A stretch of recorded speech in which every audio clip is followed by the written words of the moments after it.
Finally, I offer two merging risks, which net is cast over virtually everyone, including young women and millennial mothers and wives. I label these two risks as idealized reality and debilitating comparisons. I think the best way to describe these two risks is to offer some examples. Now, generally speaking, pictures that get posted on social media tend to portray life in the very best, often even in unrealistic ways. It's often filled with beautiful images of home decor, wonderful vacation spots, and elaborate food preparation. Well, with all of those virtues, the danger, of course, is that many become discouraged, that they seemingly don't measure up to this idealized virtual reality. Here's an Instagram post by a mom who just pulled hot homemade blueberry muffins fresh out of the oven. Now, here is the unseen reality.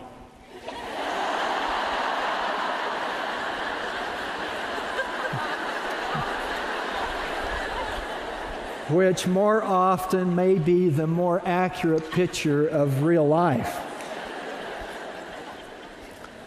Inspired by this pin of a pancake birthday cake, my niece recently posted her attempt at the same.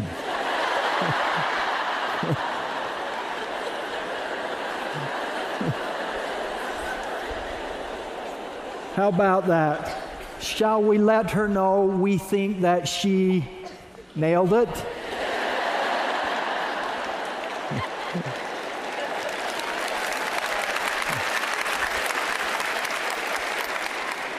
So rather than allowing this to create undue pressure, Jennifer decided to inspire others by posting her Pinterest fail.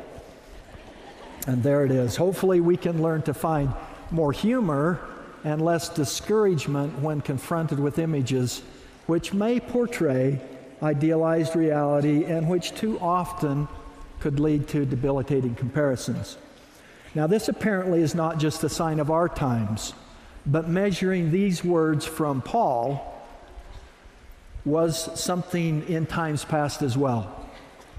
But they measuring themselves and comparing themselves among themselves are not wise. Elder J. Devin Cornish recently provided timely counsel as well. Quote, "We torture ourselves needlessly by competing and comparing. We falsely judge our self-worth by the things we do or don't have, and by the opinions of others. If we must compare, let us compare how we were in the past to how we are today, and even to how we want to be in the future." Well, let me now share one of our family secrets found in this family photo taken some years ago, before the advent of social media.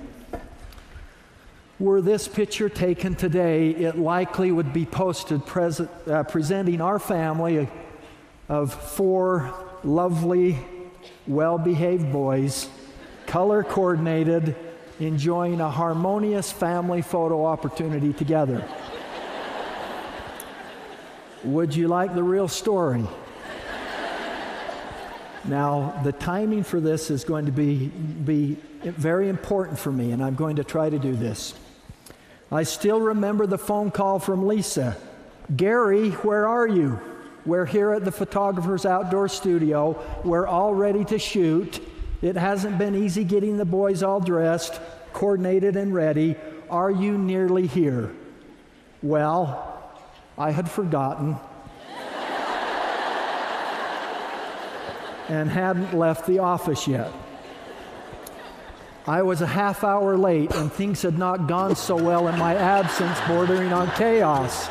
What had happened? Well, my oldest son had been running through the yard and found an apple tree, picked some apples, and had begun throwing them at the other boys.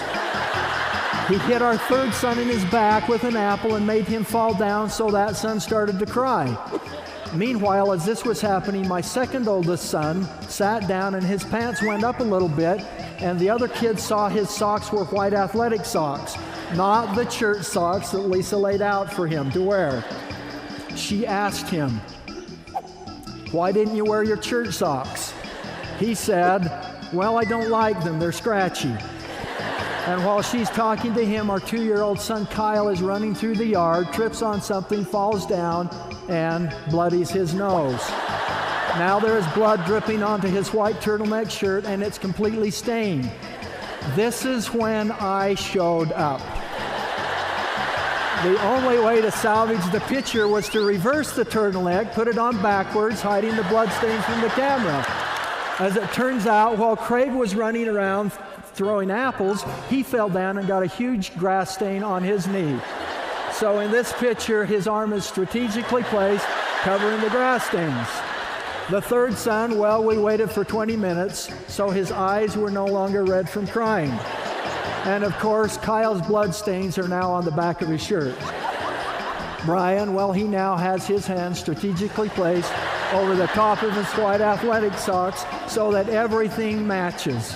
As for me, well, Gary is in the doghouse because it was my late arrival that was the trigger for all of this.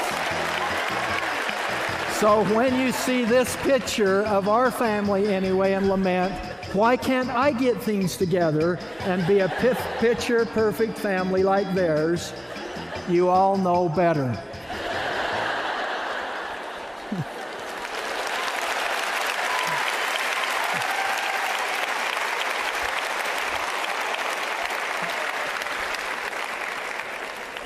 Well, thank you.